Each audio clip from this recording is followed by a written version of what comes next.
President Stubb joined EU leaders in the United States alongside Zelensky to discuss how to bring Russia's war against Ukraine to an end. Seeing our president so well respected and prominently featured makes me feel proud, and I know that pride is shared by the whole country. By the way, Alex, I'd like you to say a couple of words too. You're a young, powerful man. Before I finish up, I want you to say a couple of words. Go ahead. I'll take the notion of youth back to my wife and try to convince her. Thank you very much, Mr. President. I think in the past 2 weeks, we've probably had more progress in ending this war than we have in the past 3.5 years. And I think the fact that we're around this table today is very much symbolic in the sense that it's Team Europe and Team United States helping Ukraine. And the progress that we're looking out of this meeting is about the security guarantees, which are a big part of this. And then, of course, moving towards a process with a trilateral meeting with you and President Putin and President Zelensky. Some of the international media might wonder, why is the president of Finland here? I think the reason is probably that we might come from a small country, but we have a long border with Russia, over 800 miles. And we, of course, have our own historical experience with Russia from World War II, the Winter War and the War of Continuation. And if I look at the silver lining of where we stand right now, we found a solution in 1944, and I'm sure that we'll be able to find a solution in 2025 to end Russia's war of aggression and find and get a lasting and just peace. The situation is very difficult, but that's why we're here. Thank you, Alex, very much. Good job. This was an incredibly important meeting. I've been an open critic of how President Trump has handled Ukraine. He has oscillated between recognizing that Ukraine is the victim and blaming them for starting the war, an outrageous idea with absolutely no truth behind it. For now, at least, Trump seems to have adopted a fairly positive stance towards Ukraine. If you follow the news, you know how antagonistic he's often been towards America's closest allies. Trump is famously mercurial, so who knows how long this honeymoon will last. Hopefully, he hasn't reverted to calling Zelensky a dictator before this video even goes live. America remains the leader of the free world, whether we like it or not. It rebuilt Europe after World War II and emerged as the dominant superpower. Fascism was defeated. After the collapse of the Soviet Union in 1991, communism was defeated too. Churchill once described fascism and communism as opposites like the North and South Pole. They may have different animals roaming about, but the climate is the same: cold, bleak, and barren. It's like that horseshoe theory, the extreme far left and the extreme far right kind of meet together at a certain point. Fortunately, democracy emerged victorious. The Western world, with all its flaws, is still a far better system to live under than the alternatives, despite what these activists calling for the abolition of capitalism might claim. That's why that infamous Oval Office meeting between Trump and Vance and Zelensky was so disturbing. It felt like a turning point, as though the United States was abandoning everything it had built and claimed to stand for. Yes. I gave you the javelins to take out all those tanks. Obama gave you sheets. In fact, the statement is Obama gave sheets and Trump gave javelins. You got to be more thankful, because let me tell you, you don't have the cards. With us, you have the cards. But without us, you don't have any cards. Zelensky had refused to leave his country when it was invaded.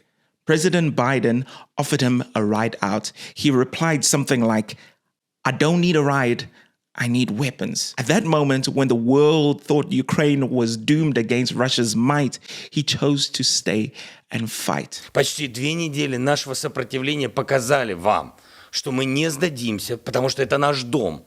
Это наши семьи и дети. Мы будем воевать, пока не вернем свою землю и пока не ответим сполна за всех наших убитых людей. If that's not courage, I don't know what is. He embodied everything America says it values. Yet sitting in front of the US president, he was shouted down, told to say thank you, and almost blamed for the illegal invasion of his own country. So yes, it's encouraging to see Trump change his tune a little bit. Meeting European leaders to discuss giving Ukraine security guarantees is like a complete 180. I hope it continues. I'm not overly optimistic, if I'm honest. We may still be just one phone call away from Trump switching sides again. He's still saying ridiculous things like the reason for the conflict is NATO expansion, or that Ukraine shouldn't have started it. But anyway, I hope nonetheless. By the way, if you are enjoying this video, leave me a like and subscribe to the channel. If you appreciate my work and you want to support what I do, consider buying me a coffee. The link is in my description and in the pinned comments below. My hope is that in time, I can start paying someone else to edit my videos and thumbnails and all that kind of stuff so that I can focus on researching and writing. But there is no pressure. Having you here and engaging is already awesome. Back to the video. As much as this meeting matters, what fascinates me is how involved our own president has been. Somehow, Stubb has made a small country like Finland a meaningful player on the world stage. Of course, our long border with Russia and his role as commander-in-chief are significant factors, but the deeper story, the one that makes me so proud, is that through language, wit, and historical perspective, he has reshaped how the world sees Finland. Yes, he's standing on the shoulders of great presidents who came before him, but Finland is in a new era. We're a part of NATO now, with one of the most powerful armies in Europe. The true implications of this will become more apparent as time goes on. We're also at a time when social media is a weapon of its own.